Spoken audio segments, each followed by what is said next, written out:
نصوح ایک عورت نما آدمی تھا، باریک آواز، بغیر داڑھی اور نازک اندام مرد۔ وہ اپنی ظاہری شکل و صورت سے فائدہ اٹھاتے ہوئے زنانہ حمام میں عورتوں کا مساج کرتا اور میل اتارتا تھا۔ کوئی بھی اس کی حقیقت نہیں جانتا تھا، سبھی اسے عورت سمجھتے تھے۔ یہ طریقہ اس کے لیے ذریعہ معاش بھی تھا اور عورتوں کے جسم سے لذت بھی لیتا تھا۔ کئی بار ضمیر کے ملامت کرنے پر اس نے اس کام سے توبہ بھی کر لی، لیکن ہمیشہ توبہ توڑتا رہا۔ ایک دن بادشاہ کی بیٹی حمام گئی۔ حمام اور مساج کرنے کے بعد پتہ چلا کہ اس کا گراں بہا گوہر موتی ہیرا کھو گیا ہے۔ بادشاہ کی بیٹی نے حکم دیا کہ سب کی تلاشی لی جائے۔ سب کی تلاشی لی گئی، ہیرا نہیں ملا۔ نصوح رسوائی کے ڈر سے ایک جگہ چھپ گیا۔ جب اس نے دیکھا کہ شہزادی کی کنیزیں اسے ڈھونڈ رہی ہیں تو سچے دل سے خدا کو پکارا اور خدا کی بارگاہ میں دل سے توبہ کی اور وعدہ کیا کہ آئندہ کبھی بھی یہ کام نہیں کروں گا۔ میری لاج رکھ لے مولا۔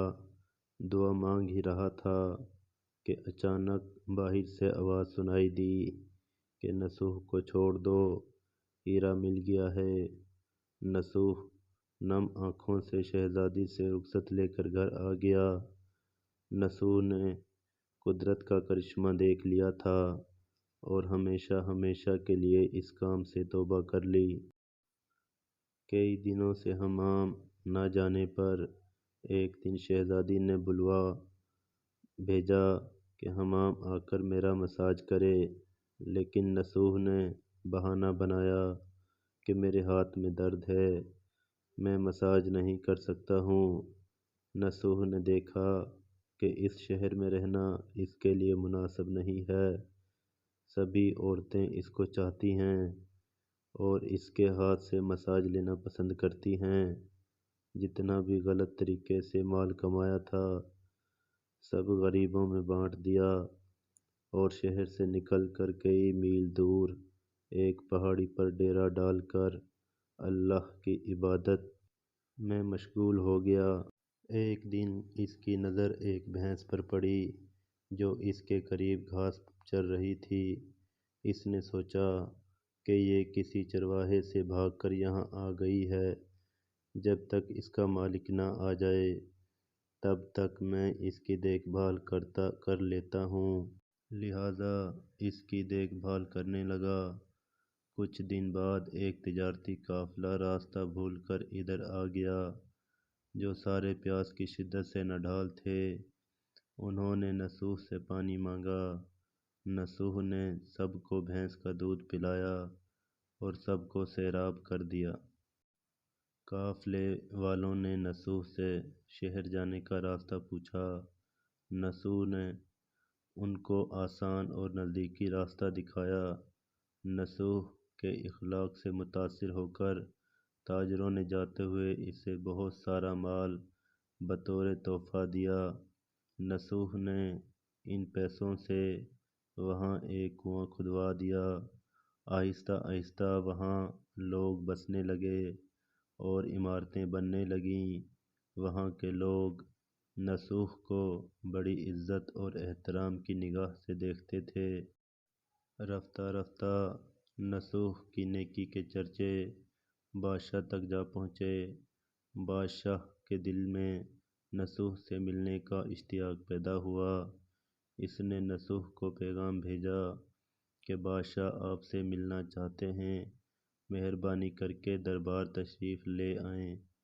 جب نصوح کو بادشاہ کا پیغام ملا اس نے ملنے سے انکار کر دیا اور معذرت چاہی کہ مجھے بہت سارے کام ہیں، میں نہیں آ سکتا۔ بادشاہ کو بہت تعجب ہوا، مگر اس بے نیازی کو دیکھ کر ملنے کی طلب اور بڑھ گئی۔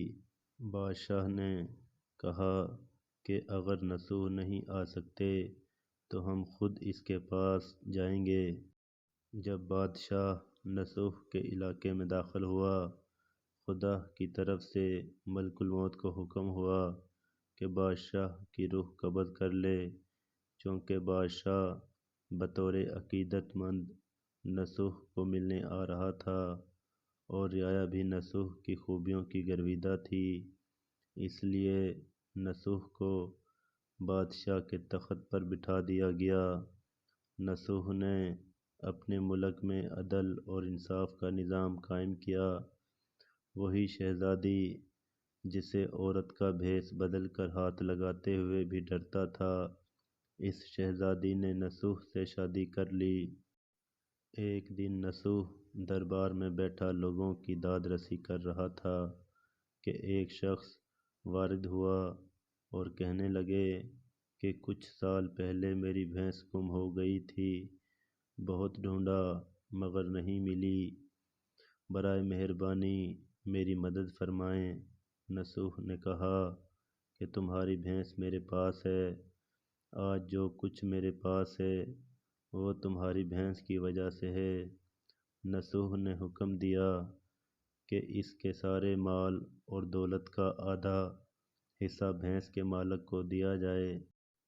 وہ شخص خدا کے حکم سے کہنے لگا، اے نصوح، جان لو، نہ میں انسان ہوں اور نہ ہی وہ جانور بھینس ہے، بلکہ ہم دو فرشتے ہیں، تمہارے امتحان کے لیے آئے تھے۔ یہ سارا مال اور دولت تمہارے سچے دل سے توبہ کرنے کا نتیجہ ہے، یہ سب کچھ تمہیں مبارک ہو۔ وہ دونوں فرشتے نظروں سے غائب ہو گئے۔ اسی وجہ سے سچے دل سے توبہ کرنے کو توبۃ النصوح کہتے ہیں۔ تاریخ کی کتب میں نصوح کو بنی اسرائیل کے ایک بڑے عابد کی حیثیت سے لکھا گیا ہے۔ سبق: نصوح رزق کمانے کے لیے اللہ کا ناپسندیدہ کام کیا کرتا تھا۔ جب وہ کام اللہ کے خوف کی وجہ سے چھوڑا تو اللہ نے رزق کے اسباب پیدا کیے اور بادشاہت عطا کر دی۔ حرام طریقے سے لذت حاصل کرنا چھوڑا تو اللہ نے نکاح میں شہزادی دے دی۔ اللہ تعالیٰ سب کو توبہ کرنے اور تا دم مرگ اس توبہ پر قائم رہنے کی توفیق عطا فرمائے، آمین۔